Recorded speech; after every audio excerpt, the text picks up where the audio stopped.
اور طور سینا کی اور اس امن والے شہر کی، بلا شبہ یقیناً ہم نے انسان کو سب سے اچھی بناوٹ میں پیدا کیا، پھر ہم نے اسے لٹا کر میخوں سے سب سے نیچے کر دیا۔ مگر وہ لوگ جو ایمان لائے، انہوں نے نیک عمل کیے تو ان کے لیے ختم نہ ہونے والا اجر ہے۔ بس اس کے بعد کون سی چیز تجھے جزا کے بارے میں جھٹلانے پر آمادہ کرتی ہے؟ کیا اللہ سب حاکموں سے بڑا حاکم نہیں ہے؟ بسم اللہ الرحمن الرحیم۔ سورۃ التین، تین کا مطلب انجیر ہے جو کہ جنت کا بھی درخت ہے، اور زیتون بھی ایک درخت ہے، اور طور سینا ایک پہاڑ ہے جس کے اوپر حضرت موسیٰ علیہ الصلوۃ والسلام کی اللہ تعالیٰ سے ملاقات ہوتی تھی۔ تو یہاں پہ اللہ نے تین قسمیں کھائی ہیں، تین کی، زیتون کی، انجیر کی اور طور سینا کی۔ قسم کھانے کے بعد کہتے ہیں کہ وَهَٰذَا الْبَلَدِ الْأَمِينَ، یہ جو شہر ہے نا یہ امن والا ہے، یعنی مکہ شہر، اس میں کسی قسم کی لڑائی جھگڑا نہیں ہونا چاہیے۔ جو بیت اللہ ہے اس کے تقریباً کافی دور دور تک نا حرم کی جگہ کہلاتی ہے۔ وہاں پہ نہ تو شکار پکڑنا جائز ہوتا ہے، نہ کوئی چیز اٹھانی جائز ہوتی ہے، نہ پہ لڑنا، نہ جھگڑنا، نہ قتل و غارت، وہاں پہ کچھ بھی جائز نہیں ہے۔ اور عمرہ اور حج کرنے والا اگر وہاں جا کے اس جگہ پہ لڑائی کرتا ہے تو وہ اپنی نیکیوں کو ضائع کرتا ہے۔ اور قسمیں کھانے کے بعد اللہ کہتے ہیں لَقَدْ خَلَقْنَا الْإِنسَانَ، البتہ ہم نے انسان کو بہت ہی اچھا پیدا کیا، اس کی تقویم، اس کی صورت، اس کی ساری شخصیت کو بڑا اچھا پیدا کیا۔ اب جو چیز اللہ تعالیٰ نے ہمیں بہترین بنائی ہے، اچھا پیدا کیا، تو ہم اس کو غلط کیسے کہہ سکتے ہیں؟ تو ہرگز بھی کسی کا مذاق نہ اڑایا کریں۔ جس کو اللہ نے چاہا چھوٹی ہائٹ میں پیدا کر دیا، جس کو چاہا بڑی میں بنا دیا، جس کو چاہا تھوڑا موٹا کر دیا، جس کو چاہا سمارٹ کر دیا، یہ اللہ جیسا چاہتا ہے بناتا ہے۔ جس کا چاہتا ہے کلر بہت وائٹ کر دیتا ہے، جس کا چاہتا ہے سانولا کر دیتا ہے۔ تو ہم اس کی بنائی ہوئی تقویم کے اندر غلطیاں نہیں نکال سکتے، مذاق نہیں اڑا سکتے۔ حضرت عائشہ رضی اللہ تعالیٰ نے کہا تھا اللہ کے نبی آپ کی بیوی صفیہ کی ہائٹ بڑی چھوٹی ہے، آپ نے کہا تھا کہ یہ فکرہ جو تم نے کہا ہے نا عائشہ، اس کو اگر دریا میں ڈال دیا جائے تو پورا دریا کڑوا ہو جائے، اور ہمارے لیے تو یہ عام سی بات ہے۔ پھر کہتے ہیں ثم رددناہ اسفل سافلین، ہم نے تمہیں پیدا کیا بچپنا، جوانی، پھر لٹائیں گے ہم تجھے بڑھاپے کی طرف۔ اسفل سافلین، اسفل نیچے نیچے، یعنی بڑھاپے کی طرف۔ اور بڑھاپے کے سے اللہ کے نبی کریم صلی اللہ علیہ وسلم نے پناہ مانگی ہے، ایسے بڑھاپے سے جو آپ کو مجبور کر دے، لاچار کر دے اور محتاج کر دے۔ باقاعدہ دعا ہے اللہم انی اعوذ بک من الہم والحزن والعجز والکسل، اس کے اندر باقاعدہ اللہ کے نبی نے پناہ مانگی ہے، اس بڑھاپے سے جو محتاج کر دے۔ لہٰذا آپ بھی یہ دعا پڑھا کریں۔ پیارے رسول کی پیاری دعا کے لاسٹ میں یہ دعائیں ہیں ساری، یہ دعا پڑھا کریں۔ اس سے یہ ہوگا کہ انشاءاللہ اگر ہماری عمر لمبی بھی ہوئی تو اس میں ہمیں اللہ تعالیٰ نیکیوں کی توفیق دے گا۔ بعض بزرگ اتنے بوڑھے ہو جاتے ہیں، 80 کے ہو جاتے ہیں، عالم میں نے دیکھے ہیں 80 کے ہو جاتے ہیں، لیکن ماشاءاللہ سے جمعہ پڑھا رہے ہوتے ہیں، بڑے پرفیکٹ ہوتے ہیں، بڑی زبردست آواز ہوتی ہے۔ لہٰذا اس بڑھاپے کو اچھا کرنے کے لیے جوانی میں کوشش کیا کرے، جوانی میں دعا کیا کرے، جوانی میں عبادات کو زیادہ کیا کرے، تاکہ آپ کا بڑھاپا اچھا ہو جائے۔ مگر وہ لوگ جو ایمان لے کے آئے، اچھے عمل کرتے ہیں، ان کو ایسا اجر دیا جائے گا جو کبھی ختم نہیں ہوگا۔ یعنی مومن کے لیے اس میں بہت بڑا اجر ہے جو کبھی ختم نہیں ہوگا۔ لیکن جو کافر ہوگا اس کا اجر جو ہے اس کو دنیا میں دے دیا جائے گا۔ یعنی اگر وہ کسی انسان کے ساتھ حسن سلوک کرتا ہے، اس کا بدلہ اس کو دنیا میں دے دیا جاتا ہے، آخرت میں اس کے لیے کوئی بدلہ نہیں ہے۔ لیکن اس کے برعکس جو مومن ہے اس کے لیے اللہ نے نا ختم ہونے والا اجر رکھا ہے۔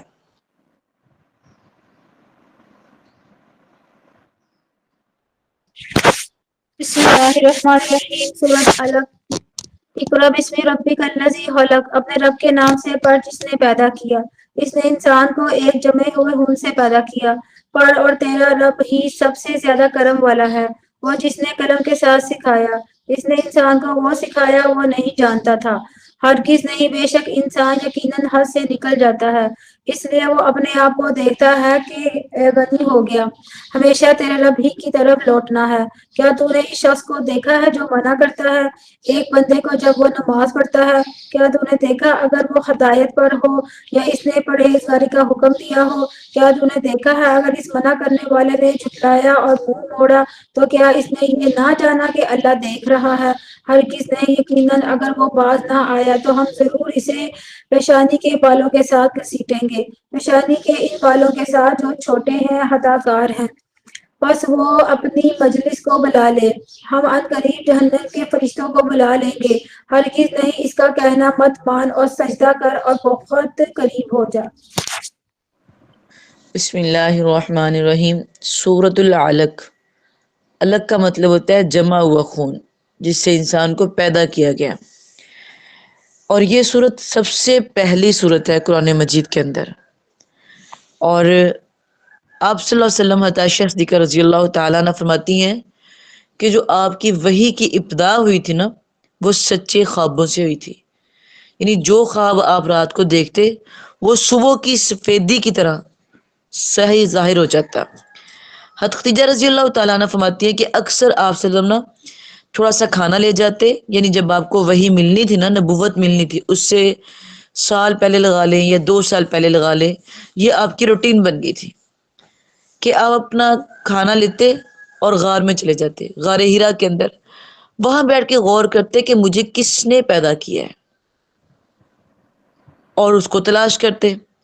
اور اسی طرح اکثر آتے گھر میں کھانا لے کے جاتے باندھ کے، کبھی کبھی حضرت ختیجہ الکبریٰ بھی دے آتی تھی آپ کو، اور بلکہ ایک بار حضرت ختیجہ الکبریٰ رضی اللہ تعالیٰ عنہ ان کو کھانا دینے گئی ہے تو اللہ تعالیٰ نے آسمان سے جبرائیل کو بھیج دیا وہی آنے کے بعد۔ تو جبرائیل علیہ السلام آئے، حضرت ختیجہ کھانا لے کے پہاڑ پہ چڑھ رہی تھی۔ اگر آپ لوگوں نے عمرہ یا حج کیا تو آپ جانتے ہوں گے کہ پہاڑی کا سفر، غار پہ چڑھنا کتنا مشکل ہے، وہ بھی ایک عورت کے لیے۔ اور آج کل تو بڑی سہولتیں ہو گئی ہیں، تب تو ایسا نہیں تھا۔ لیکن وہ کس لیے جاتی تھی؟ صرف اپنے خامد کے لیے، ان سے پیار کرتی تھی وہ۔ اب وہ جا رہی تھی اوپر، ادھر سے جبرائیل کو اللہ نے بھیج دیا، کہا جبرائیل جاؤ میرے نبی کے پاس۔ ادھر ختیجہ آئی ہے، ادھر اللہ کے نبی پاس آ کے جبرائیل پاس آ کے بیٹھ کے کہتے ہیں اللہ کے نبی، اللہ آپ کو سلام کہہ رہے ہیں۔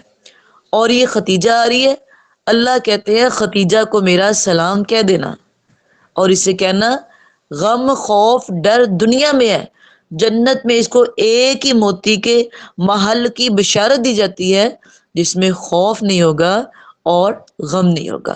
اور اللہ کے نبی میں جبرائیل علیہ السلام، فرشتوں کا سردار، میں بھی ختیجہ کو سلام کرتا ہوں۔ کس وجہ سے؟ کہ وہ اپنے خامد کی فرما بدار تھی۔ اور اس کے بعد حضرت آپ صلی اللہ علیہ وسلم جب بیٹھتے تھے وہاں پہ روزانہ انتظار، مطلب کہ غور و فکر کرتے تھے، تو ایک دن جبرائیل آ گئے ان کے سامنے غار میں۔ پہلے تو آپ ڈر گئے، آپ کو کیا پتا تھا؟ تو جب آپ ڈر گئے تو جبرائیل صلی اللہ علیہ وسلم نے کہا گھبرائیے نہیں، مجھے اللہ نے بھیجا ہے، آپ پڑھیے اقرا بسم ربی، آپ پڑھیے۔ آپ نے کہا میں تو پڑھا نہیں ہوں۔ جبرائیل صلی اللہ علیہ وسلم نے آپ کو گلے لگایا اور زور سے دبوچا، کہا پڑھیے، کہا میں نہیں پڑھا ہوا، پھر پکڑا، پھر زور سے گلے لگایا تیسری بار، کہا پڑھیے اقرا بسم ربک الذی خلق، اس رب کے نام کے ساتھ جس نے آپ کو پیدا کیا، وہ بھی جمے ہوئے خون سے۔ اب جب جبرائیل صلی اللہ علیہ وسلم آسمان پہ چلے گئے، پڑھا کے اتنی حدیثیں، آپ فرماتے ہیں کہ جب مجھے جبرائیل نے زور سے دبوچا تو مجھے لگ رہا تھا جیسے میری جان نکل جائے گی، چونکہ آپ پڑھے لکھے نہیں تھے، میں نے آپ کو بتایا، اس لیے کہ اللہ چاہتے نہیں تھے کہ آپ کا کوئی اور استاد بنے، اللہ خود ہی آپ کے استاد ہے، اس لیے آپ کو کسی اور نے نہیں پڑھایا، آپ کو اللہ نے پڑھایا۔ دنیاوی علوم آپ نے نہیں پڑھے تھے، لیکن دینی علوم سب سے زیادہ آپ جانتے تھے، اور اس کے ساتھ پھر آپ کے دنیاوی علوموں کا بھی علم ہوتا گیا۔ یعنی اللہ آپ کے اس وقت تک آپ پڑھے نہیں تھے، اس کے بعد آپ پڑھے لکھے بن گئے، اللہ نے آپ کو پڑھایا، اللہ خود جبرائیل کے ذریعے آپ کو پڑھا رہے تھے۔ تو پھر جب گھر آئے تو بڑے گھبرائے ہوئے، زمیلونی زمیلونی، مجھے کمبل اڑا دو، مجھے کمبل اڑا دو۔ تو خدیجہ الکبریٰ رضی اللہ تعالیٰ نے کہتی کیا ہوا؟ تو ساری بات بتائی۔ تو قربان جائیے، آج کی کوئی بیوی ہوتی نا، کہتی اچھا کوئی جادو کر گیا آپ پہ، چلیے کسی کے پاس چلتے ہیں، تھوڑا وہم خامد کو ہوتا زیادہ ڈال دیتی۔ لیکن وہ خدیجہ الکبریٰ رضی اللہ تعالیٰ کی تربیت یافتہ عورت تھی، کہتی ہے کہ آپ گھبرائیں نہیں، اللہ آپ کو کبھی ضائع نہیں کرے گا، آپ نے فرمایا تم اتنے یقین سے کیسے کہہ سکتی ہو؟ کہتے جو خوبیاں آپ کے اندر ہے نا ان کو اللہ کبھی ضائع نہیں کرے گا۔ کیا خوبی ہے؟ کہ آپ صلہ رحمی کرتے ہیں، سچی بات کرتے ہیں، دوسروں کا بوجھ اٹھاتے ہیں، مہمان نوازی کرتے ہیں، دوسروں کی مدد کرتے ہیں۔ آپ گھبرائیے نہیں، اگر پھر بھی آپ پریشان ہیں چلیں آپ میرے ساتھ چلیں۔ اپنے کزن کے پاس لے جاتی ہے، ورقہ بن نوفل اس کا نام تھا، اس کو تورات انجیل زبور آتی بھی تھی، اس نے لکھی بھی تھی عبرانی زبان میں۔ تو جب اس کے پاس لے جاتی ہے کہتی کہ اے چچا کے بیٹے ذرا اس کا اپنے بھتیجے کا خواب سن کے آیا، اس کی بات سن ذرا کیا ہے۔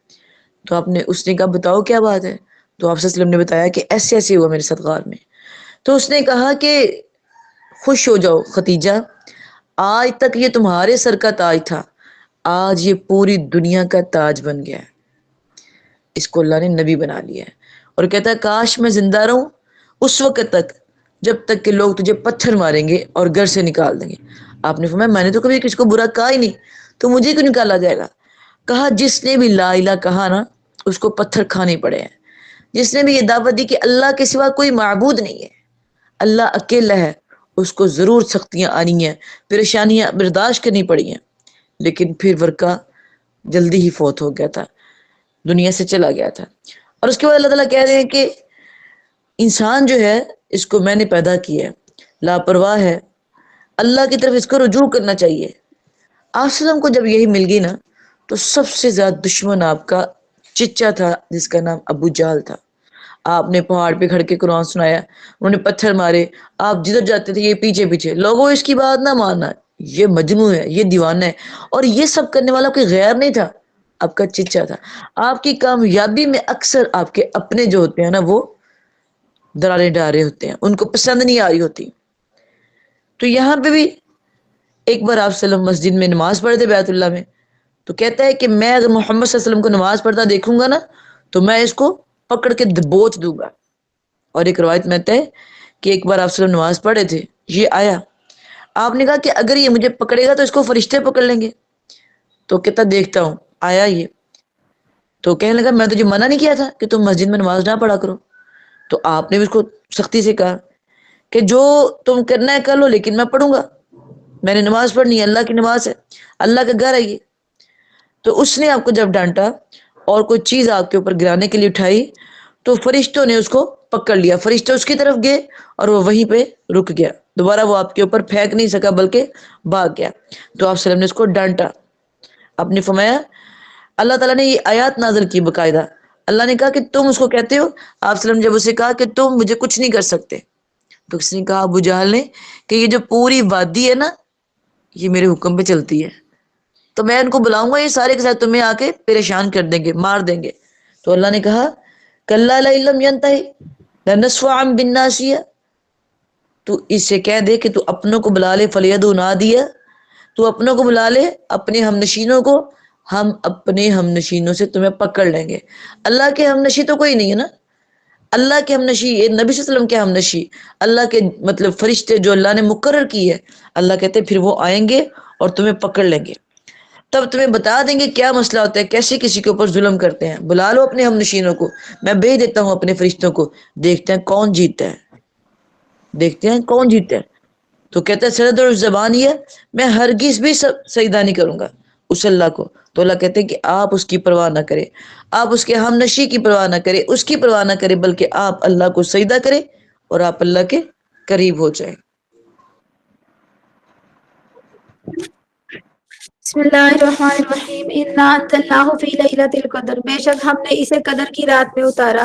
اور تجھے کس چیز نے معلوم کروایا کہ قدر کی رات کیا ہے؟ قدر کی رات 1000 مہینے سے بہتر ہے، اس میں فرشتے اور روح اپنے رب کے حکم سے، روح کے حکم سے وہ رات فجر طلوع ہونے تک سراسر سلامتی والی ہے۔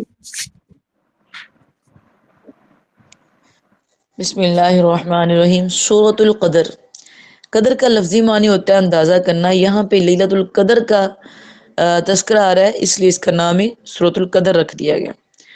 اور یہ سورت کب نازل ہوئی؟ ایک بار آپ صلی اللہ علیہ وسلم صحابہ کرام کے درمیان بیٹھے تھے تو آپ نے فرمایا صحابہ، پہلی جو امتیں تھی نا ان میں ایک شخص تھا، اس کی لمبی عمر تھی 1000 تک، وہ 1000 سال تک اللہ کے راستے میں جہاد کرتا رہا. ان کی عبادت بہت زیادہ تھی. ان کی کسی کی عمر 500 سال، کسی کی 5000 سال. حضرت نوح کی آپ نے سنا 950 سال صرف تبلیغ کی عمر تھی، اس کے علاوہ بھی تھی. تو صحابہ کرام کو بڑا تعجب ہوا اور کہنے لگے اللہ کے نبی پھر تو وہ ہم سے آگے گزر جائیں گے، ہم کیسے اتنی عبادت کو پہنچیں گے، ہمیں تو اتنا اجر ملے گا ہی نہیں. ابھی وہ سوچ رہے تھے تو اللہ تعالیٰ نے یہ صورت نازل کر دی. باتیں کر رہے تھے، اللہ نے کہا کہ اگر تم اس رات کو پالو گے تو تمہیں 1000 سال کی عبادت کا ثواب دے دیا جائے گا. اب دیکھیں کہ وہ لوگ جو تھے نا، انہوں نے ظاہرہ بیچ میں گناہ بھی کیے، نیکیاں بھی کی، لیکن امت مسلمہ پر، امت محمدیہ پر، صلی اللہ علیہ وسلم پر اللہ کا اتنا بڑا احسان ہے کہ ایک رات دے دی ہے، اس کو جاگ لے آپ کو ثواب مل جائے گا.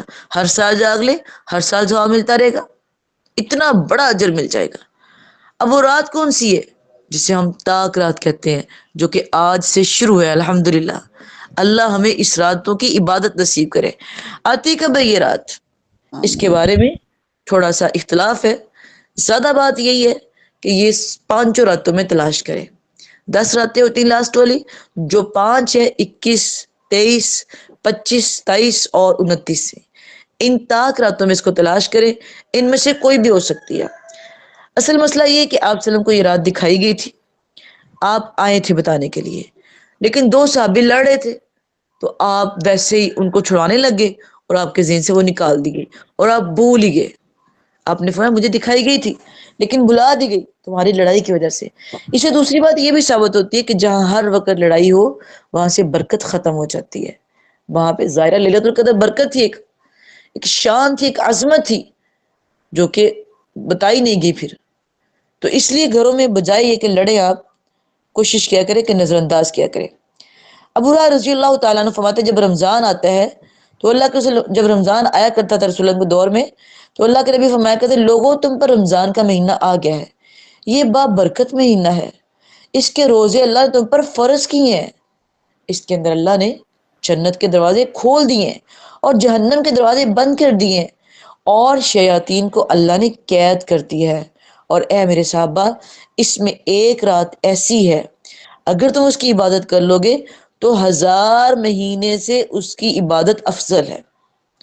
اور اگلی بات کو ذرا غور کیجئے، جو اس کی بلائی سے محروم رہ گیا صحیح معنوں میں وہی بدقسمت ہے. تو دن کے ٹائم سو جایا کریں. ان دنوں میں نا دن کے سارا دن کی عبادت پہ آپ کی رات کی عبادت فوکس کرتی ہے. اگر آپ سارا دن بیٹھے ہیں گپے شپے، موویاں، ڈرامے وغیرہ، تو رات کی عبادت کی توفیق نہیں ہوتی. دن کو تھوڑا ذہن بنانا پڑتا ہے، اپنے آپ کو لمٹ میں رکھنا پڑتا ہے، چلنا پڑتا ہے، تو پھر اس حساب سے آپ کو رات کی توفیق دی جاتی ہے. اور اس رات میں کیا ہوتا ہے، اللہ کے فرشتے جو ہیں وہ آ جاتے ہیں زمین پہ. تجھے کیا پتا کہ لیلۃ القدر کیا ہے، 1000 مہینوں سے افضل ہے. اور اس میں فرشتے اترتے ہیں. جبرائیل روح سے مراد جبرائیل علیہ السلام ہے، وہ بھی آتے ہیں اور اپنے ساتھ کتنے فرشتوں کو لے کے آتے ہیں. اور ساری رات جہاں جہاں پہ لوگ محفل لگا کے بیٹھے ہیں یا تنہائی میں اللہ کی عبادت کر رہے ہیں، ایک بات یاد رکھیں کہ آپ جہاں مرضی رات کے ٹائم عبادت کریں لیکن 11 سے 12 بجے تک محفل کا حصہ بنیں، درس سنیں، تقریر سنیں، محفل میں جائیں. اس کے بعد 2 بجے تک، 3 بجے تک، یہ جو بیچ میں 4-5 گھنٹے ہیں یہ آپ ہوں اور آپ کا اللہ ہو. جو مزہ تنہائی کی عبادت میں آتا ہے نا وہ محفل میں نہیں آتا. جو آپ نے بات اپنے رب کو تنہائی میں کہہ دینی ہے وہ محفل میں نہیں کہہ سکنا، لیکن محفل کا حصہ ضرور بنے. ہاں جو شریعت کے مطابق ہے، درس ہو رہا ہے وہاں پہ جائیں، اس میں قرآن ختم کی دعائیں ہوتی ہیں اکثر، جائیں، لیکن 11-12 بجے تک اپنے گھر آ جائیں. ساری رات وہاں بیٹھ کے باتیں کرتی ہے، گپیں مارتی ہے، صبح روزہ رکھا اور سو گئی ہے، اس طرح کی نہیں. اس کے کچھ تقاضے ہیں. علماء سلف صالحین جب یہ رات آتی تھی باقاعدہ غسل کیا کرتے تھے، باقاعدہ اپنے آپ کو صاف ستھرا کیا کرتے تھے. غسل اس لیے کرتے کہ تھکاوٹ دور ہو جائے، سستی دور ہو جائے، نیند دور ہو جائے، اور اس کی عبادت یوں کرتے کہ کمر ہمت کو کس لیتے ہیں، بیٹھ جاتے فریش ہو کے اور اللہ کی عبادت کرنی شروع کر دیتے. اللہ کے نبی صلی اللہ علیہ وسلم نے فرمایا کہ جس نے اس رات کی عبادت کو پا لیا اللہ اس کے نامہ اعمال میں 1000 سال کی عبادت کا ثواب لکھے گا اور اس کے اگلے پچھلے سارے گناہوں کو معاف کر دے گا۔ تو خدا را آج سے یہ راتیں شروع ہے، کوشش کرے کہ ہم نے لازمن جاگنی ہے، لازمن جاگنی ہے۔ اور یہ ہفتہ تو یوں سمجھ لیں کہ ہم نے کوئی کام نہیں کرنا۔ ٹھیک ہے، چھوٹے چھوٹے کام جو ہے لازمی جز ہے، ہم خواتین ہیں فٹافٹ کریں، وقت ضائع نہ کریں۔ کچن صاف کر رہی ہے، ساتھ میں موبائل چل رہا ہے، کبھی دیکھ لیا، کبھی چھوڑ دیا، کبھی بیٹھ گئی، کبھی باتیں کر لی، وقت ضائع نہ کریں، فٹافٹ نیٹ کریں اور آ کے بیٹھ جائیں جائے نماز پہ۔ کوئی بھی کام ہے جلدی کریں، لیٹ نہ کریں، اور اس سے بھی زیادہ جلدی کریں وسارعوا الی مغفرۃ، مغفرت کی طرف جلدی کریں۔ مغفرت مانگے، اللہ سے بخشش مانگے، کیونکہ اس کے اندر اللہ گناہوں کو معاف فرما دیتے ہیں۔ اور یہ رات مغرب سے شروع ہو جاتی ہے اور صبح فجر تک رہتی ہے، سورج نکلنے تک۔ اور جب سورج نکلتا ہے، اس کی علامات یہ ہوتی ہیں کہ اس رات میں کیا کہتے ہیں، بڑا پیارا پرسکون ماحول ہوتا ہے، بہت ہی خوشنما سا ماحول ہوتا ہے، اور کیا کہتے ہیں، روشن زیادہ ہوتی ہے، نہ اس رات میں گرمی ہوتی ہے نہ سردی ہوتی ہے۔ اور اس کی صبح کو جو سورج نکلتا ہے نا، وہ زیادہ تیز شعاؤں والا نہیں ہوتا۔ اس کا ریزن کیا ہے؟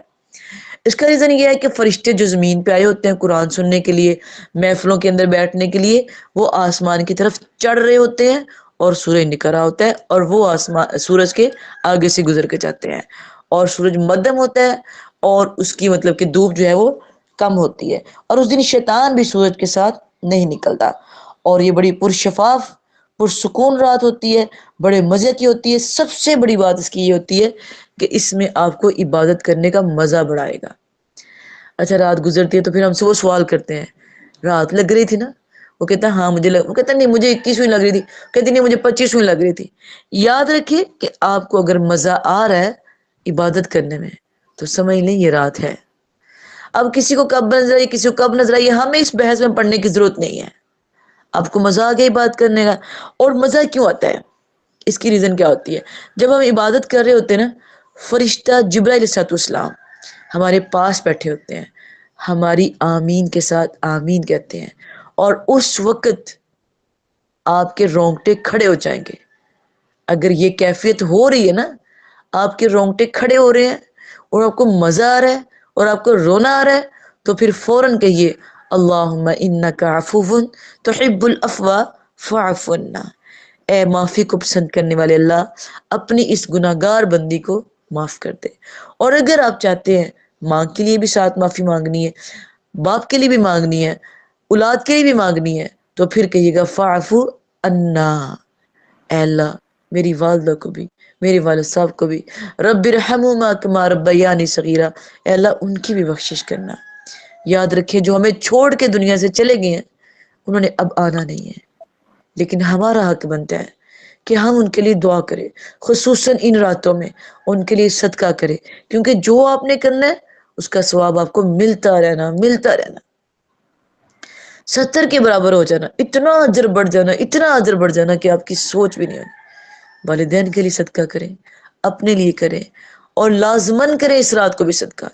اور کیا کہتے ہیں اس کے بعد دعا کریں ان کے لیے، اے اللہ ان کی بخشش کر دے، میرے والدین تھے، بندے آپ کے تھے، مہمان آپ کے بن گئے ہیں، آپ کے پاس آ گئے ہیں، آپ ان کی قبر پہ کروڑوں رحمتیں نازل کر دیں۔ یقین کریں جتنی شدت سے اپنے لیے مانگ رہے ہیں نا، اس سے کہیں زیادہ شدت سے اپنے ماں باپ کے لیے کریں، کیونکہ وہ ہستیاں تھیں جو آپ کے لیے اپنی جوانی، اپنا بڑھاپا سب کچھ لگا کے، اور سب انہوں نے آپ کے لیے ختم کر دیا تھا، اپنی خوشیاں نہیں دیکھی تھی، سب کچھ نثار کیا، قربان کیا آپ پر۔ اور پتہ ہے کیا ہے دکھ کی بات کیا ہے؟ کہ جب ان کے سکون کے دن آتے ہیں نا دیکھنے کے، وہ خود چلے جاتے ہیں، وہ خود دنیا سے چلے جاتے ہیں۔ تو دعا کیا کریں دل کی گہرائیوں سے کہ اللہ دنیا میں آزمائشوں سے چلے گئے، آزمائشوں میں چلے گئے دنیا سے، بیماریوں میں یا حالات کی تنگی میں، اللہ اپنے پاس ان کو اتنا دے دینا، اتنا دے دینا، جنت الفردوس میں اعلیٰ گھر دے دینا، تاکہ کبھی دنیا کی آزمائشیں ان کو یاد ہی نہ آئے، دنیا کی ٹینشنیں ان کو ٹینشنیں لگے ہی نہ، جنتی کو نہیں لگیں گی۔ لہٰذا ان کے لیے خصوصی دعا کیا کریں کیونکہ وہ دعاؤں کے محتاج ہیں. دنیا میں آپ کی اولاد آپ کی محتاج ہے نا، آپ ان کو کھلاتے ہو پلاتے ہو تو وہ بھی آپ کے محتاج ہے. آپ کی دعا سے آپ کے ماں باپ کا درجہ جنت میں بلند ہو جاتا ہے. ایک سٹیپ، دو سٹیپ، تین سٹیپ، سٹیپ بائی ہوتا جاتا ہے، بار بار ہوتا جاتا ہے. تو ماں باپ سوال کرتے ہیں، اللہ میں تو دنیا سے آ گئی ہوں، میں تو دنیا سے آ گیا ہوں، اللہ یہ میرے درجات کیسے بلند ہو رہے ہیں؟ تو اللہ پتہ کیا کہتے ہیں؟ ایک حدیث میں باقاعدہ لفظ آتے ہیں کہ آپ کا فلاں بیٹا نام لے کے، اللہ کہتے ہیں آپ کا فلاں بیٹا بیٹی آپ کے لیے دعا کر رہی ہے. ایک حدیث میں نام نہیں آتا، ویسے ہی آتا کہ آپ کی اولاد آپ کے لیے دعا کر رہی ہے. وہ آپ کے لیے دعا کر رہے ہیں اور میں اس لیے آپ کے درجے بلند کر رہا ہوں. آپ یقین کریں ان کی خوشی کی انتہا نہیں ہوگی. اور یہ کتنے مزے کی بات ہے نا کہ ہمارا نام ان کے سامنے لیا جائے گا، بتایا جائے گا کہ آپ کی اولاد آپ کے لیے دعا کر رہی ہے. کتنا خوش ہوں گے وہاں پہ. کیا آپ کے دل کو سکون نہیں ملتا یہ حدیث سن کے کہ ہمارا ان کے ساتھ تعلق جڑ جاتا ہے جب ہم ان کے لیے دعا کرتے ہیں؟ تو کوشش کریں جہاں اپنے لیے مانگنا ہے، جہاں اپنے لیے صدقہ کرنا ہے، وہاں ان کے لیے بھی کریں. اللہ کے نبی کریم صلی اللہ علیہ وسلم کی حدیث ہے کہ جیسے ایک عالم لوگ اس بات کی مثال دیتے ہیں کہ جیسے ایک بندہ دریا میں ڈوب رہا ہو نا، اور دوسرا اس کے پاس سے گزر رہا ہو، وہ دیکھ رہا ہے کہ یہ ڈوب رہا ہے، وہ ہاتھ پکڑتا ہے اس کو باہر نکال دیتا ہے. اب وہ جس نے باہر نکالا ہے وہ اس کو کبھی نہیں بھولے گا. اسی طرح ہماری دعاؤں کا ہمارے ماں باپ کو اتنا فائدہ ہوتا ہے کہ جیسے اس کو دریا سے نکال کے سمجھو دوبارہ زندگی دے دی ہے، اس کو مل گئی ہے، اسی طرح ہماری دعائیں ہمارے والدین کو قبر کے عذاب سے، برزخ کے عذاب سے، جہنم کے عذاب سے بچاتی ہیں. اور اگر آپ چاہتی ہیں کہ آپ کے ماں باپ نے آپ کے لیے بڑا کچھ کیا، آپ بھی کچھ کریں، تو خدا ہے دعا سے بڑھ کے کوئی چیز نہیں ہے، صدقے سے بڑھ کے کوئی چیز نہیں ہے. ان کے لیے صدقہ کریں اور ان کے لیے دعا کریں. ان راتوں میں ان کو خصوصاً یاد کریں. یاد ہوگی آپ نے جو ان کے ساتھ سحریاں کی ہیں، جو آپ نے ان کے ساتھ افطاریاں کی ہیں، وہ آپ کو یاد ہوگی. جن کے چلے گئے ہیں ان کو یاد آ رہی ہوگی کہ وہ کتنے مزے کے دن ہوتے تھے کہ جب ان کے ساتھ بیٹھ کے ہم سحری کرتے تھے، افطاری کرتے تھے. آج وہ نظر نہیں آتے، چلے گئے ہمیں چھوڑ کے، اور ہم نے بھی چلے جانا ہے. لیکن ہمارا حق بنتا ہے کہ ہم ان کے لیے دعا کریں، ان کی آخرت اللہ اچھی کر دے، ان کو اللہ وہاں پہ ڈھیروں سکون دے، ڈھیروں خوشیاں دے، ان کی قبروں پہ اللہ کروڑوں رحمتیں کرے، اور اللہ ان کو ان 70,000 لوگوں میں سے کر دے جو بغیر حساب کتاب جنت میں جا رہے ہوں گے. اور اللہ ان کو کبھی تپش بھی نہ لگائے وہاں پہ قیامت کے دن، محشر کے میدان میں ان کو ذرا بھی پریشانی نہ آنے دے. اس طرح کی دعائیں رو رو کے جہاں اپنے لیے کریں گے نا، وہاں ان کے لیے بھی کریں. کیونکہ یہ رات عام نہیں ہے، اتنی خاص ہے، اتنی خاص ہے. آپ کی زندگی کے پورے سال کی خاص رات یہ ہوگی اگر آپ کو مل جائے. ہتاشا نے پوچھا تھا کیا مانگو اگر مل جائے؟ یہ نہیں کہا وہ مانگ لے، وہ مانگ لے، وہ مانگ لے. کہا عائشہ اللہ سے معافی مانگنا، اگر معافی مل گئی تو سب کچھ مل جائے گا. کہا معافی؟ کہا ہاں. استغفار ایسی چیز ہے کہ جو بندہ استغفار کو لازم پکڑتا ہے، اللہ اس کو ہر ٹینشن سے دور کر دیتا ہے، الا دیتا ہے، ہر چیز دیتا ہے. گویا زندگی کا نچوڑ جو ہے وہ استغفار میں ہے. قرآن کا نچوڑ، قرآن کا خلاصہ کیا ہے؟ توحید. اور توحید کا خلاصہ کیا ہے؟ استغفار. آپ معافی مانگے اللہ سے کہ میرے سے یہ گناہ ہو گیا، میں شرک کرتا رہا، مجھے معاف کر دے، اللہ معاف کر دے گا. آپ معافی مانگتے رہیں، اپنے لیے بھی اور اپنے والدین کے لیے بھی.